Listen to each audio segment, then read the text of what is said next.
Ons dink baie keer en ons hoor baie keer van hierdie gebeurtenis van Heilige Saterdag. Ons lees dit in ons belydenisse wanneer daar staan, hy het ter helle neergedaal. Wat beteken dit? Hierdie toestand van 'n absolute godsverlatenheid. Ons baie gedagtes en opinies oor die hel, maar verstaan ons werklik wat dit is waardeur Christus gegaan het? Jesus beskryf self die hel as hierdie Gehenna, hierdie plek van 'n absolute godsverlatenheid, 'n ashoop buite die stad wat altyd brandend en vol stank is. Al die gemors van die stad opgehoop word, daar waar niemand gaan nie, daar waar niemand is nie.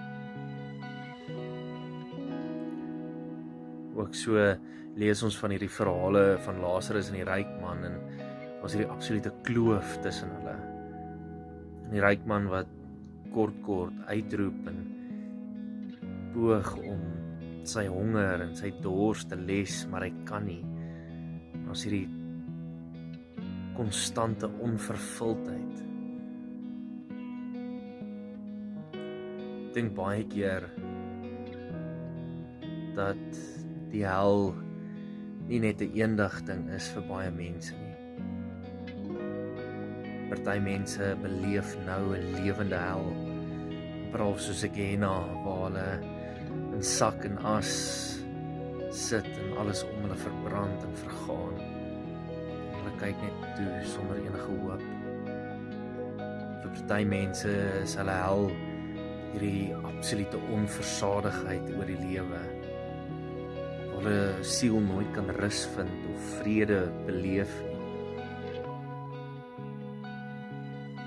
Wanneer ek dink aan my Christus wat ter helle neergedaal het, dink ek aan die totaliteit van die mensdom se hel, wat hy dalk nou beleef en wat hy dalk gaan beleef as hy nie in Christus se verlossing inkom. My hoop, my wens vir elkeen van julle is dat die duisternis in jou lewe deur die lig vervang sal word.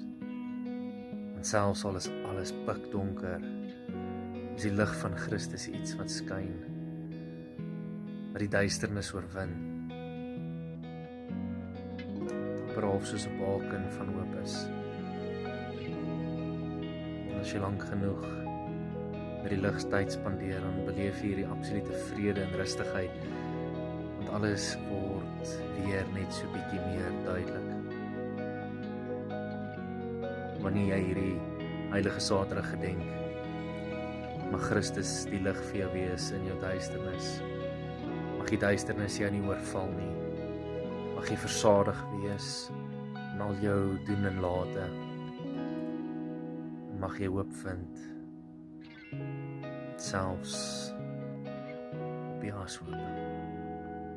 Vrede en liefde vir elkeen van julle.